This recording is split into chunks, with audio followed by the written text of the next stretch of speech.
Dear viewer, स्वागत है आप सभी का एक बार फिर से आपके अपने चैनल पर। मैं Narendra Kumar, faculty of wisdom academy अर्नो से आज मैं आपके लिए एक बार फिर से इंग्लिश का वीडियो लेके आया हूँ। और इस वीडियो के अंदर हम डेली लाइफ के अंदर जो हम वोकेबलरी यूज़ करते हैं उसके अंदर आपको कुछ आज ऐसे इंटरेस्टिंग वर्ड पता लगेंगे जिनको हम यूज़ तो डेली करते हैं, लेकिन उसके अंदर हम अब भी एरर करते हैं, उसका प्रॉपर यूज़ हमें नहीं पता।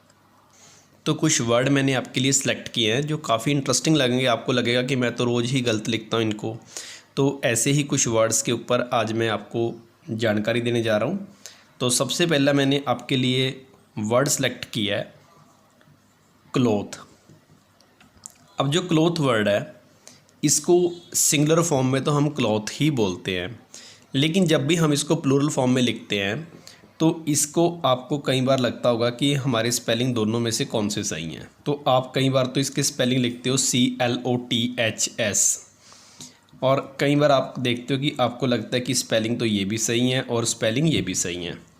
और मैं भी आपको यही बोलता हूँ कि ये दोनों स्पेलिंग ही ठीक है, लेकिन इन दोनों का इंग्लिश लैंग्वेज के अंदर जो यूज़ है वो डिफरेंट है। हमने एस कहाँ यूज़ करना है क्लॉथ के साथ और ES कहाँ पर यूज़ करना है, इसका आपको बेसिक डिफरेंस है जो वो पता होना चाहिए। तो चलिए हम आपको बताते हैं कि क्लॉथ्स का जब हम स्पेलिंग S के साथ लिखते हैं और ES से लिखते हैं तो इससे फ़र्क क्या पड़ता है। जब भी आपके पास वेरियस टाइप के अलग अलग टाइप के आपके पास कपड़े हैं तो आप उसके लिए स्पेलिंग यूज़ करोगे CLOTHS। जैसे मैं आपको एग्जांपल देता हूँ, मान लो कि आप किसी शॉप पे गए तो वहाँ पे आपने अलग अलग वैरायटीज़ के कपड़े देखे। There are various type of clothes in the shop, कि वहाँ दुकान पर अलग अलग किस्म के कपड़े हैं। मतलब यहाँ पे मैंने वर्ड यूज़ किया CLOTHS। जब भी हम एक जगह पर अलग अलग टाइप के कपड़े देखते हैं तो उसके लिए हम स्पेलिंग यूज़ करते हैं CLOTHS। और जो स्पेलिंग हमारे पास CLOTHES है तो इसका मतलब ये होता है कि जैसे आप किसी अपने फ्रेंड को देखते हो और आप एकदम उसके कपड़ों को देख के कहते हो यार क्या बढ़िया कपड़े डाले हुए हैं, कितना सुंदर लग रहा है।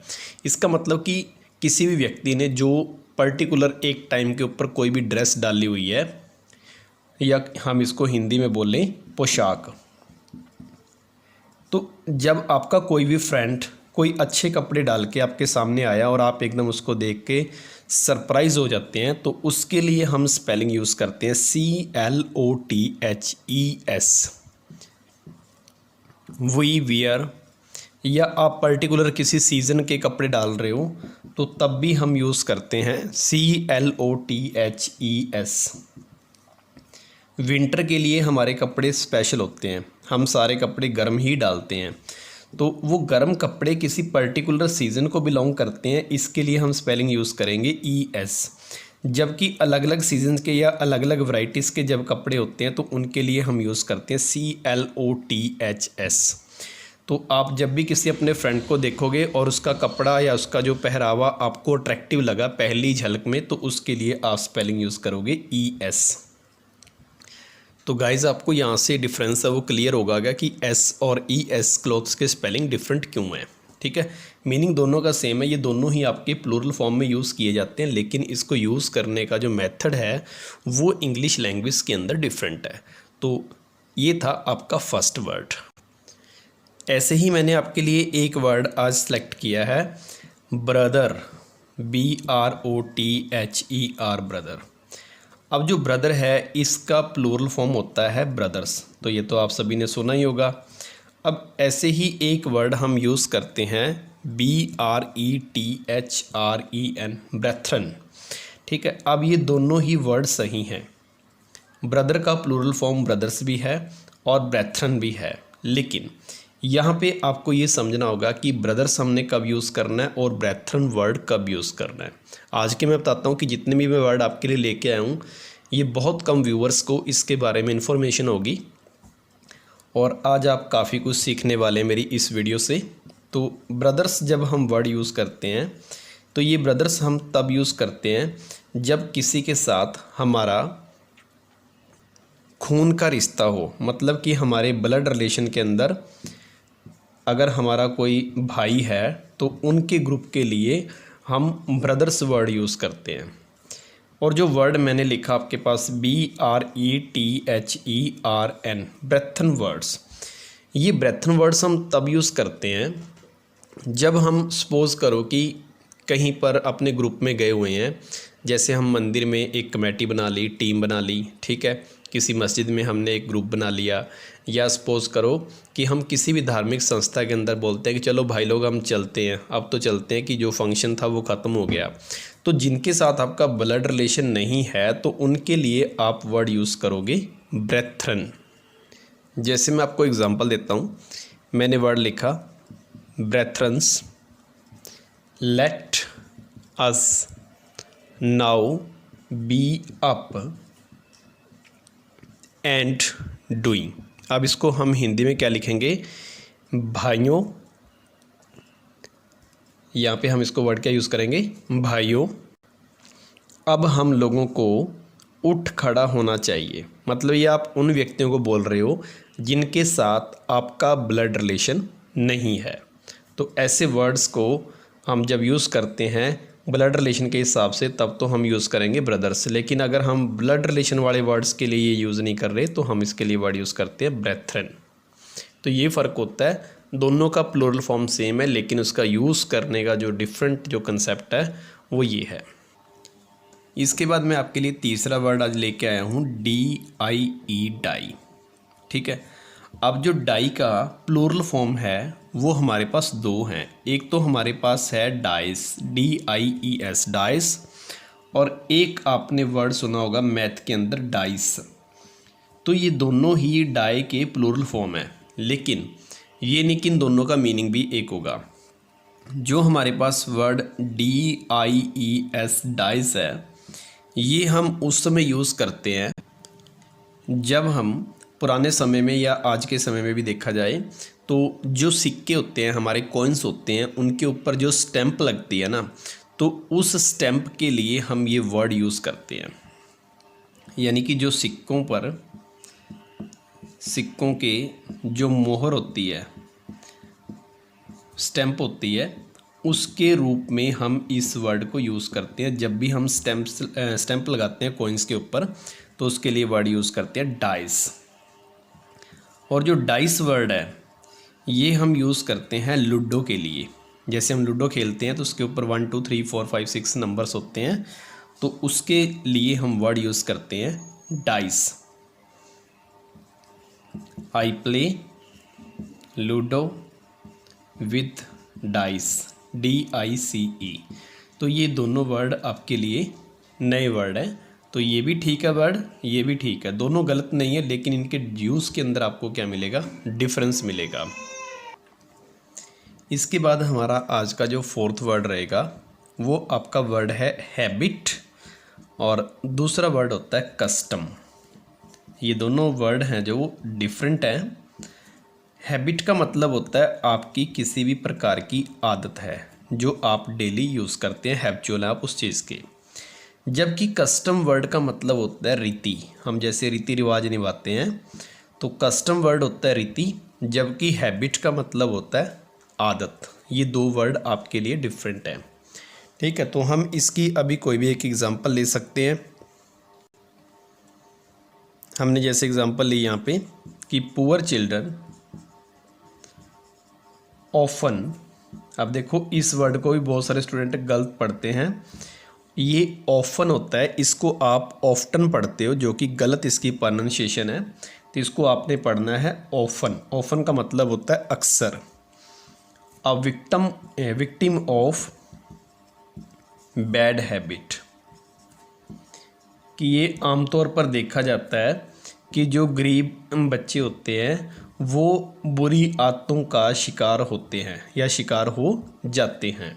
तो यहाँ पे मैंने वर्ड यूज़ किया हैबिट, तो इसका मतलब यहाँ पे उनकी आदत को दिखाया जा रहा है। अगर मैं आपको एग्ज़ाम्पल दूँ कस्टम वर्ड की, तो हम इसकी एग्ज़ाम्पल लेंगे tribals in India have many interesting customs.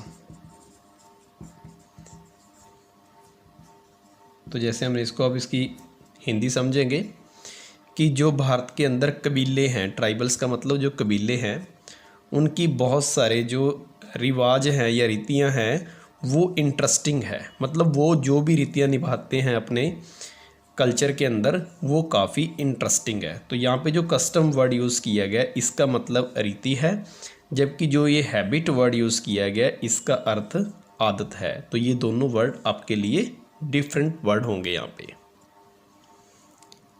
Next word जो हम बहुत बाहर यूज़ करते हैं और लगभग हर बार इसको गलत ही यूज़ किया जाता है। एक वर्ड आपके पास है कॉस्ट, एक वर्ड होता है प्राइस।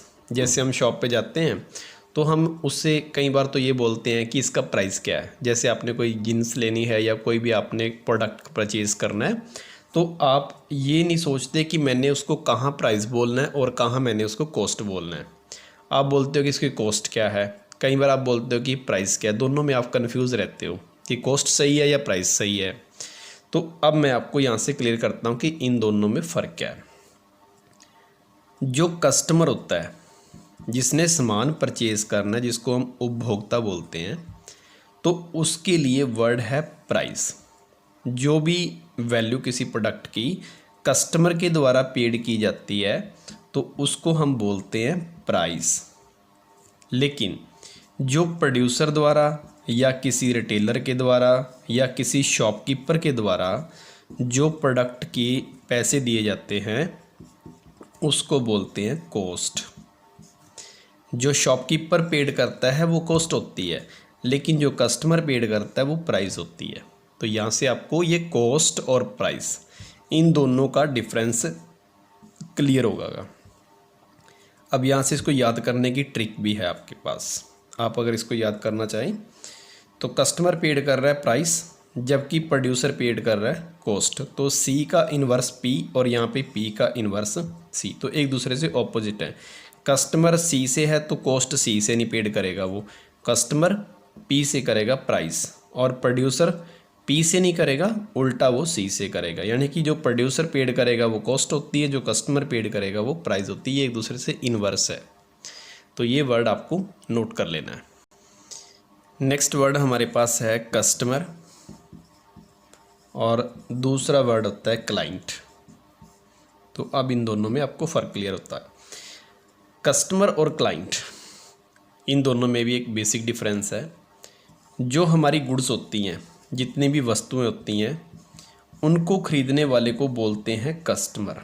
जैसे आप शॉप से कोई भी सामान लेने के लिए गए, मान लो कि नमक लेने के लिए गए या कोई भी सब्ज़ी लेने के लिए गए, वेजिटेबल लेने के लिए गए, तो आप कस्टमर हो। लेकिन अगर आप किसी से सर्विस लेने जा रहे हो तो वो आप उनके क्या बनोगे, क्लाइंट बनोगे। जैसे आप डॉक्टर के पास जाते हो तो डॉक्टर के लिए आप उनके क्लाइंट हो। आप किसी लॉयर के पास गए हो, वकील के पास गए हो, तो आप उनके क्लाइंट हो, क्योंकि आप उनसे क्या लेने जा रहे हैं, सर्विस। जब गुड्स लेते हैं तो आप कस्टमर बन जाते हैं, जब आप किसी से सर्विस लेते हैं तो आप क्लाइंट बन जाते हैं। तो जब गुड्स लेनी है तो आप कस्टमर हो, जब आप सर्विस लेने के लिए गए तो आप क्लाइंट हो। तो ये डिफरेंस होता है आपका कस्टमर और क्लाइंट के अंदर। Very popular word house and home. ये वर्ड आप फर्स्ट या सेकंड क्लास से सभी सुनते आ रहे हैं, हाउस एंड होम। लेकिन आज भी हम इनका यूज़ गलत करते हैं। हमें ये नहीं पता होता कि हाउस कहाँ पे यूज़ करना है और होम कहाँ पे यूज़ करना है। अब हाउस क्या होता है, हाउस हम यूज़ करते हैं ए बिल्डिंग टू लिव इन, कि एक ऐसी बिल्डिंग जहाँ पर रहा जाता है। मतलब जो हाउस है वो एक बिल्डिंग को बोला जा रहा है, वो बिल्डिंग बनी हुई है। लेकिन वो होम कब कहलाएगा, होम जब यूज़ करते हैं जब वहाँ पर कोई नेटिव रहता है। मतलब किसी नेटिव का मतलब किसी व्यक्ति के रहने की जो प्लेस है उसको हम क्या बोलेंगे, होम बोलेंगे। अगर कोई बिल्डिंग बना के छोड़ दिया तो वो एक हाउस है, लेकिन अगर वहाँ पे कोई रह रहा है तो वो उस नेटिव की प्लेस है जो वो उसके लिए क्या है, होम है। अगर उस घर के अंदर कोई नहीं रह रहा तो वो आपका वो हाउस होगा, लेकिन जब उसमें कोई रह रहा है तो वो आपका हाउस क्या बन जाएगा, होम बन जाएगा। तो इसको आप याद रखेंगे कि हाउस और होम में क्या डिफरेंस होता है। नेक्स्ट वर्ड वन अदर, और एक वर्ड है आपके पास ईच अदर। वन अदर का मतलब भी होता है एक दूसरे को, और ईच अदर का मतलब भी होता है एक दूसरे को। लेकिन ये एक दूसरे के कैसे होंगे, तो इसका खेल आप समझिए क्या होता है। देखो, जैसे सपोज करो कि कोई पर्सन ए है और एक पर्सन बी है। अगर ए व्यक्ति बी को जानता है और बी व्यक्ति ए को जानता है, मतलब दो व्यक्ति हैं और दोनों एक दूसरे को जानते हैं, तो हम लिखेंगे कि A and B knows each other. दो व्यक्ति जब एक दूसरे को जानते हैं तो हम वर्ड यूज़ करते हैं ईच अदर। अब वन अदर क्या होता है, जैसे सपोज करो कि ए व्यक्ति जानता है बी को और बी जानता है ए को, और जो सी है वो बी को जानता है और जो बी है वो सी को। ऐसे ही जो ए है वो सी को जानता है और जो सी है वो ए को। इसका मतलब वो तीनों ही एक दूसरे को जानते हैं। जब दो से ज़्यादा व्यक्ति एक दूसरे को जानते हैं तो हम वर्ड यूज़ करते हैं वन अदर। जैसे 5 फ्रेंड्स बैठे हैं, वो पांचों डेली एक साथ इकट्ठे खाते पीते हैं, रहते हैं, तो इसका मतलब वो पांचों एक दूसरे को आपस में जानते हैं, तो उनके लिए हम वर्ड यूज़ करेंगे वन अदर। लेकिन ईच अदर वर्ड हम उस समय यूज़ करते हैं जब सिर्फ दो व्यक्तियों की बात हो रही है और दोनों एक दूसरे को जानते हैं, तो दो के लिए हम यूज़ करेंगे ईच अदर। लेकिन अगर दो से ज़्यादा हो जाएं तो हम यूज़ करते हैं वन अदर। तो ये आपको फैक्ट है जो वो पता होना चाहिए। इसके बाद नेक्स्ट वर्ड आपके पास एक है सच और एक वर्ड है सेम।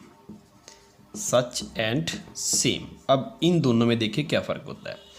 सच का मतलब होता है जैसे आपने किसी व्यक्ति को देखा और आपको लगता है कि मैंने इसको पहले भी कहीं देखा है, लेकिन वो सेम नहीं है, एज इट इज़ वो नहीं है, लेकिन उसके जैसा है। तो सच का मतलब उसके जैसा है, मतलब सेम नहीं है। और सेम का मतलब जो आपने पहले देखा ये वही है, इस वही व्यक्ति। जैसे मैंने आपको बोला कि मैंने ए व्यक्ति को देखा और दोबारा देखा और वो ए ही है, तो इसका मतलब वो सेम हो गया। लेकिन अब मान लो कि ए और बी की शक्ल सपोज करो मैच करती है, या हम देखिए एक वर्ड एम ले लिया, एक डब्ल्यू ले लिया, तो एम और डब्ल्यू देखने में क्या लग रहे हैं, एक जैसे लग रहे हैं, लेकिन सेम नहीं है, ये उल्टा है। तो हम कहेंगे ये जो वर्ड है ये इसके जैसा लग रहा है, मतलब ये सेम नहीं है पर उसके जैसा क्या लग रहा है, ये दिखाई दे रहा है कि अगर इसको उधर से देखोगे तो आपको लगेगा ये वही है, लेकिन वो एक्चुअल में वो नहीं है। तो सच का मतलब होता है कि उस जैसा है वही नहीं है, लेकिन सेम का मतलब होता है ये वही है जिसके बारे में मैं आपसे बात कर रहा हूँ। तो ये फ़र्क होता है आपका सच और सेम के अंदर। इसके बाद 3 वर्ड मैं आपके लिए सेलेक्ट किए हैं। एक तो वर्ड है लिटल, एक वर्ड है आपका अ लिटल, और एक वर्ड है दी लिटल। तो ये तीनों वर्ड्स के बारे में आपको इन्फॉर्मेशन देते हैं। देखिए, जो लिटल है या अ लिटल है या दी लिटल है, पहली बात तो ये समझ लीजिए कि ये तीनों ही आपके अनकाउंटेबल नाउन के साथ यूज़ होते हैं। अनकाउंटेबल का मतलब जिसको आप काउंट नहीं कर सकते, ये उन चीज़ों के साथ ही लगता है। फॉर एग्ज़ाम्पल, मैंने एग्ज़ाम्पल दी आपको वाटर की, तो वाटर क्या है, एक अनकाउंटेबल नाउन है जिसको आप काउंट नहीं कर सकते। तो ये तीनों ही वर्ड आपके लिटल, अ लिटल और दी लिटल, ये तीनों ही आपके लगते हैं अनकाउंटेबल नाउन के साथ। अब इनकी मीनिंग में क्या डिफरेंस है। लिटल का मतलब होता है ना के बराबर, मतलब वो एग्जिस्ट कर रहा है लेकिन वो ना के बराबर है, हुआ ना हुआ एक बात है। अ लिटल का मतलब होता है थोड़ा, मतलब उससे आपका गुजारा हो जाएगा। और दी लिटल का मतलब होता है सारे का सारा। जैसे मैंने बोला कि एक व्यक्ति को बहुत ज़्यादा प्यास लगी हुई है और उसको आपने एक चम्मच के अंदर पानी डाल के दे दिया पीने के लिए, तो बेचारा क्या करेगा, वो बोलेगा ना कि ये तो मेरे लिए लिटल है, मतलब ना के बराबर, इससे अच्छा तो ना ही दो। और अ लिटल का मतलब होता है गुजारा हो जाएगा। जैसे उसको बहुत प्यास लगी हुई है, उसको आपने आधा गिलास पानी का दे दिया, तो इट मीन्स क्या हो गया, वो अ लिटल। अब दी लिटल का मतलब होता है कि जितना भी आपके पास पड़ा था, मान लो एक घड़ा भरा पड़ा, उसने आपने उसके हाथ में सारे का सारे पकड़ा दिया कि भाई पी ले जितना देर से पिया जाता है, तो इसका मतलब क्या हो गया, वो दी लिटल। तो ये डिफरेंस होता है, ये होता है ना के बराबर, और ये होता है थोड़ा मतलब गुजारे योग, और ये होता है आपका सारे का सारा। ऐसे ही हमारे पास वर्ड है फ्यू, अ फ्यू, और एक वर्ड होता है आपके पास दी फ्यू। अब ये भी तीनों वर्ड्स में देखिए, फ्यू का मतलब गुजारे के योग, मतलब सॉरी ना के बराबर, और ये होता है आपका गुजारा चल जाएगा, और दी फ्यू का मतलब सारे का सारा। लेकिन अब मीनिंग तो इनके दोनों के ही सेम है, लेकिन यहाँ पे फ़र्क ये है कि ये तीनों वर्ड आपके लगेंगे काउंटेबल नाउन के साथ, मतलब जिनको आप काउंट कर सकते हैं। जैसे मान लो कि 100 बच्चे हैं और उसमें से आपका एक फ्रेंड है, इसका मतलब तो वो ना के बराबर ही है, सिर्फ एक ही है। अगर उस क्लास में से आपके 10 या 12 दोस्त हैं तो अ फ्यू हो गया। अगर पूरी की पूरी क्लास ही आपकी फ्रेंड है तो दी फ्यू हो जाएगा, मतलब सारे का सारा। तो ये फ़र्क होता है इन तीनों वर्ड्स के अंदर, फ्यू, अ फ्यू और दी फ्यू। ये ना के बराबर, ये होता आपका गुजारे योग, और ये होता आपका सारे का सारा। मीनिंग इनके भी यही है, लेकिन ये तीनों अनकाउंटेबल से लगते हैं और ये आपके किससे अटैच होंगे, काउंटेबल नाउन से। तो ये आपका फ़र्क होता है इन वर्ड्स के अंदर। ऐसे ही इंग्लिश के अंदर एक वर्ड आपका होता है पेन, और एक वर्ड होता है अ पेन। अब पेन और अ पेन दोनों में फ़र्क क्या है? पेन का मतलब यहाँ पे है स्याही, मतलब इंक, लिखने वाला, जिसके अंदर हम पेन के अंदर जो इंक होती है उसको बोलते हैं पेन, PEN पेन। और ये पेन होता है लिखने वाली कलम, मतलब जिससे हम लिखते हैं। तो देखिए सिर्फ एक ए लगने से इसका सेंस क्या हो गया, चेंज हो गया। पेन का मतलब होता है स्याही, और अ पेन का मतलब होता है लिखने वाली। जैसे मेरे पास ये मार्कर है, ठीक है, इसके अंदर जो इंक डलेगी ना तो वो आपका क्या हो गया, पेन हो गया, ठीक है। और अ पेन का मतलब जिससे लिखा जाता है तो उसको बोलते हैं हम अ पेन। तो इनकी सेंस में भी आपको डिफरेंस क्लियर होना चाहिए। ऐसे ही एक वर्ड यूज़ करते हैं हम बेड, और एक वर्ड यूज़ करते हैं अ बेड। इस बेड का मतलब होता है बिस्तर, बिस्तर। जैसे आपने कोई क्विल्ट ले ली, रज़ाई आपकी, तो वो आपका एक तरह का बिस्तर है। और अ बेड का मतलब होता है जो फर्नीचर का बेड है, जो फर्नीचर से बना हुआ है उसकी स्पेलिंग होते हैं अ बेड। और बिस्तर का मतलब होता है सिर्फ बेड। तो ये फ़र्क आपका, सोने वाला बेड है जो जिस पे आप रात को सोते हो, तो जो फर्नीचर का बना हुआ उसको बोलते हैं अ बेड। और जो बिस्तरा होता है, जैसे आपने कोई कंबल ले लिया, रज़ाई ले लिया, तो उसके लिए हम यूज़ करते हैं बेड। वैसे रज़ाई को हम इंग्लिश में प्रॉपर वर्ड यूज़ करते हैं क्विल्ट। तो ये रज़ाई के लिए वर्ड यूज़ किया जाता है। तो गाइज़ ऐसे ही कुछ इंटरेस्टिंग फैक्ट्स के लिए आप चैनल को लाइक करते रहें, फॉलो करते रहें, और ज़्यादा से ज़्यादा अपने फ्रेंड्स से, अपने रिलेटिव से इस चैनल को शेयर करें, ताकि वो भी आप इस इन्फॉर्मेशन के साथ जुड़ सकें। और वीडियो को देखने के लिए सभी व्यूवर्स का एक बार फिर से धन्यवाद।